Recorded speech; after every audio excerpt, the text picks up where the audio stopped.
Hi everyone, welcome to the Teaching Kitchen here at Dave's on East 61st.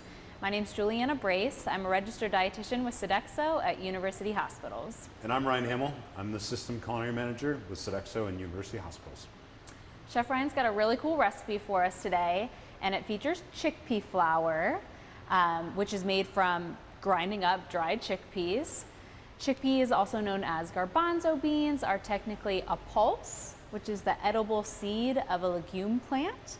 And nutritionally, they've got a lot going for them. Oh yeah. They're awesome. 1 cup of chickpea flour has about 10 grams of fiber versus traditional all-purpose flour has about like 3.5 grams of fiber per cup. So we'll talk a little bit more about that, fiber, all that good stuff. But tell us more about this recipe. Yeah, so I found this chickpea tofu, which is a dish from Myanmar or Burma in Southeast Asia, and it's basically they use split pea flour or chickpea flour, and it's similar texture and process to polenta or grits if you've ever cooked those dishes, but it's top 9 allergen free, no soy, loaded with protein and fiber, and the way that we do it is kind of fun and it's really tasty, and then you can crisp it up. It's super easy to work with.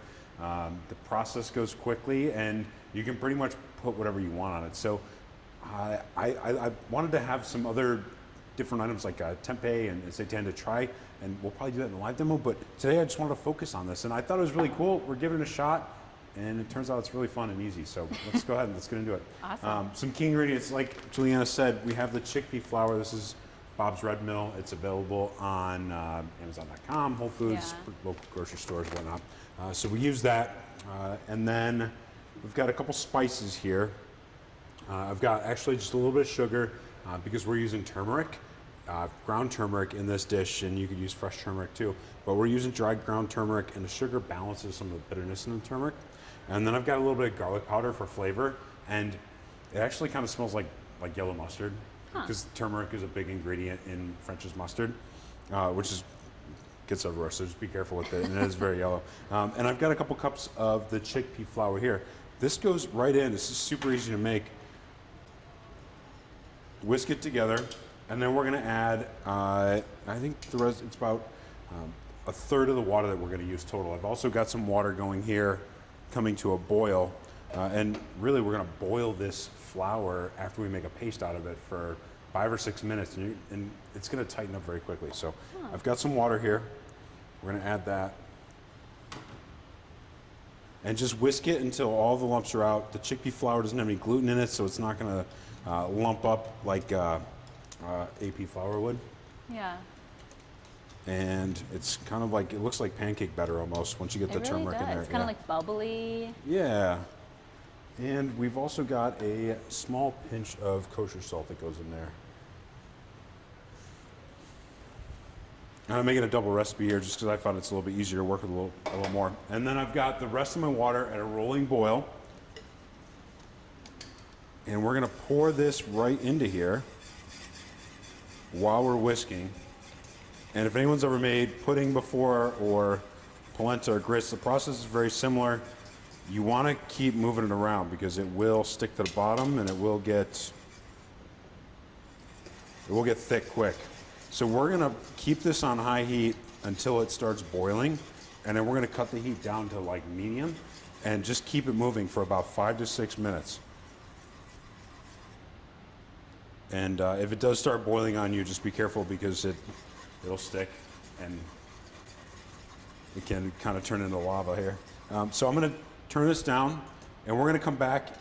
These pans are mostly non-stick, which is good. You can see that it's already thickened up quite a bit. That's going to get super thick before we're done. And occasionally just come back and whisk the sides and the bottom. Now, when thinking about what to do with this dish, I know that it's Burmese, and some of these flavors that we're going to use with it are not traditional, but I thought that this reminded me a lot of like Mediterranean or North African flavors. I like the chickpeas, so we went with a red pepper harissa. And the reason I'm doing a harissa is I think it's a really fun condiment that you can make on your own, and it replaces a store-bought condiment like hot sauce or something like that. And it's really more about the technique. You can add whatever flavorings you want here. It's delicious. I end up putting it on like hummus wraps or grilled chicken, and it's a great condiment that goes with pretty much everything. So we've got a spice grinder here, and I've got some caraway, some coriander, and some cumin. And we're gonna toast that in a dry pan for just a few minutes to bloom the spices. And we talked about blooming spices a couple of recipes ago with the mujadara bowl. Come back to the chickpea tofu here. It really is thickening up. Right, it's like pudding consistency quickly. And when we transfer this, we're gonna put it in a greased pan, and then we're going to refrigerate it for about an hour. It sets up super quick. So I'm just gonna toast my spices really quick. You're gonna smell them get aromatic. And you don't wanna brown them or anything, but just a few seconds until you can start to smell those oils releasing. Our tofu is bubbling away here, which is good. And then we're gonna transfer our spices, because I use caraway seeds. You could just use ground caraway if you want. This is traditional. It smells amazing. Right? The coriander, the cumin, and I'm gonna buzz this a couple times, it's gonna get a little loud. Oh, I don't think it's plugged in.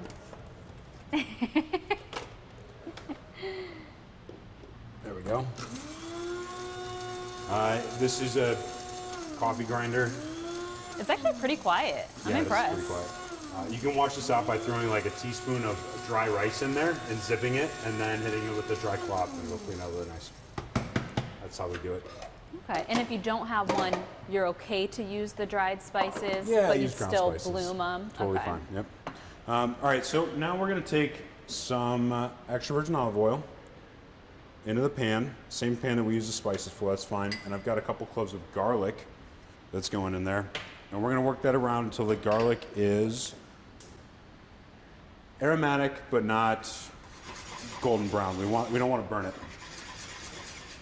So now you can see we're about halfway through the process. It's tightening up quite a bit, right? Yeah. We're gonna keep this going. You can, so in the recipe that I've got, we use 1 cup of chickpea flour and 2 3/4 cups of water. You can scale that back to make thicker chickpea tofu or firmer chickpea tofu, or you could add more water to make softer chickpea tofu. So if you have an Okay. application that you would normally use soft or silken tofu in, you could make it a little bit looser. Or if you want to use firm, you can make it firm. It's kind of dealer's choice on how this all comes together. It's like tofu minus the tofu. Yeah, right? No tofu involved. Yeah. And you could change the flavor profile however you want it to, which is pretty cool.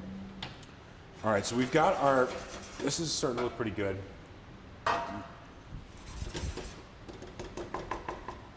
I am going to transfer this, and you want to work quick once you take it off the heat. We're going to transfer it to our pan. Ooh, that slid out really nicely. Like not Yeah. a lot of stick at all. Yeah. And then I recommend that you get this under running water really quick because it does stick to the pan pretty good. Tap it out a few times to get the air bubbles loose. And then cover this with a piece of plastic wrap and put it in the refrigerator for about an hour to 2 hours. And this will last like this for about 3 to 4 days. I've heard that it will start to crumble, it'll go bad over time. So I would say that you want to use this within 3 days. We're gonna put this in the refrigerator.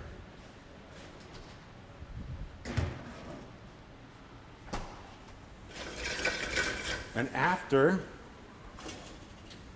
a couple of hours of firming up, this is what it looks like. No way. Yeah. And it's like, it's super firm, right? Really cool product. That's crazy. And it came together so quickly. I thought you were gonna like bake it or something, but just straight into the fridge. Yeah, just straight into the fridge from there.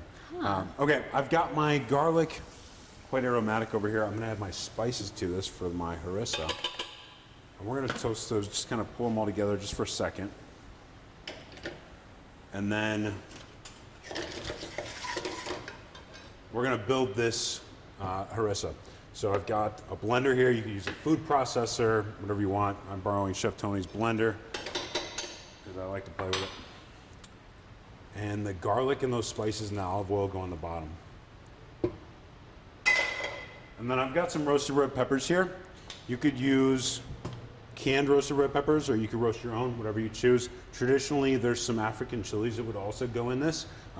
we are going to replace that with chipotle peppers because those are more readily available to us in the US. So I've got 6 whole roasted red peppers here. The skins have been peeled off of them and the seeds have been removed. And I've got chipotle peppers here. These are canned chipotles in adobo. The sauce is good. The chipotle pepper is a smoked and dried jalapeno pepper. It's got a nice smokiness to it. It's also got a little bit of heat. You can adjust it. I think 1 is good for this recipe. If you want to add more, do so. I scraped the seeds out of it to cut down on the heat. And then we've got a little bit of sherry vinegar, about a tablespoon. So, about that much. This is going to go in a blender. We've got our spices, we've got our red peppers. We're going to start it on low. Turn it up.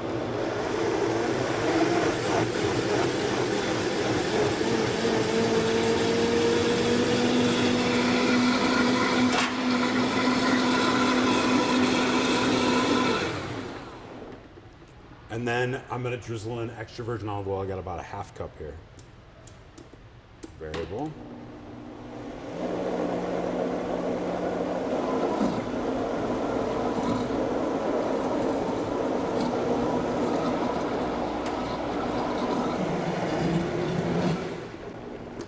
That's it. That sauce is super easy. And you can adjust the spice however you want. Like I said, you can add a little more chipotle pepper if you want.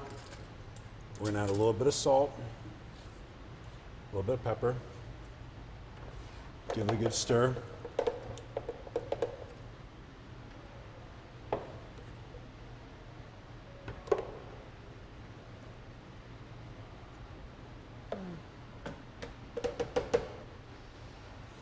And that's it. That looks good. Yeah, super fun. One of my favorite little condiments here. The flavor pops. Red pepper, a little bit of smokiness from the chipotle pepper, and the spices really come through. All right, so I put the plastic wrap on top of this to keep that skin from forming. Anyone that's ever made pudding, you know, you kind of get like that skin on top. So if you push plastic wrap directly on top of it, it'll keep that from happening. Same thing here. And then we're just gonna cut this into slices, really. Choose your own adventure. If you want cubes, cube it. Okay. But we're gonna get a little bit of extra virgin olive oil going in a saute pan over medium-high heat because we wanna brown this up a little bit to crisp it up. And then I'm gonna cut these in half here, real simple. But you can see, like it holds up super nicely, right? That is so fascinating to me. I never knew this existed or Nor- it was possible. So nor this is did a I. really a new one for all of us. Yeah. Yeah, when I first drafted this up, I kind of side-eyed it for a little bit, and then we tried it. I really enjoy it, so I'm I'm excited. glad we're trying it because that's what this is all about. Just Yeah. doing something that you wouldn't normally. Right. You can make this in any shape, size you want. As I'm playing with it, I like the idea of making a little hors d'oeuvre out of it. I think it'd be kind of fun for an hors d'oeuvre base. You could also pull out the turmeric and add different ingredients to it, make it taste however you want. You could add 5 spice, and you could cook it in some, like a General Tso's chickpea tofu, or add some Mediterranean seasonings to it. You could really get creative with this. I'm excited to use this as kind of a new ingredient that we play with.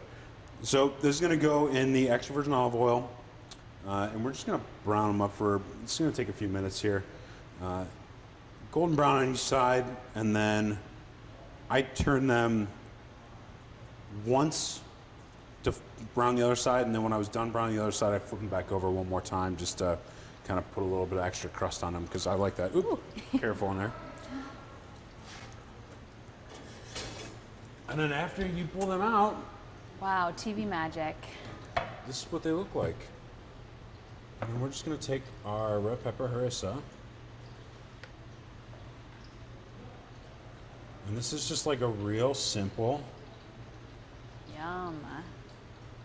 snack, or I could see you serving it over rice. yeah, right? Pretty much however you want to, right? Right. But- Whatever you do with tofu, Yeah. do with this. And I really just wanted to show everyone a new way to create a plant-based veggie protein. It's kind of fun, a little bit different than what we would normally serve. So. Yeah, a cup of chickpea flour has about 21 grams of protein, which is pretty impressive. Okay, cool. Yeah, it's got iron, it's got folate, it's got phosphorus, all sorts of great things in that chickpea flour. And then that fiber. We all need more fiber in our diet. It's really, like, most Americans do not reach the fiber goal. For women, it's 21 to 25 grams a day, men 30 to 38 grams a day. And we know fiber is near and dear to my heart, my favorite topic. I'll just throw out there, you know, it's good for our blood sugar levels, it's good for our cholesterol levels, it's good for our gut health. So many benefits to including more fiber. So whether you try this because you need some more fiber in your diet or you're on a specialized diet, this is a great way. Do just keep in mind when we increase our fiber, you got to increase that water to avoid upset stomach. But yeah, we hope you'll try this. Absolutely. It's really different. I'm excited to bring this one to my house and try something new too. It's fun. It's quite tasty. I enjoy it. All right. Thank you. See you next time.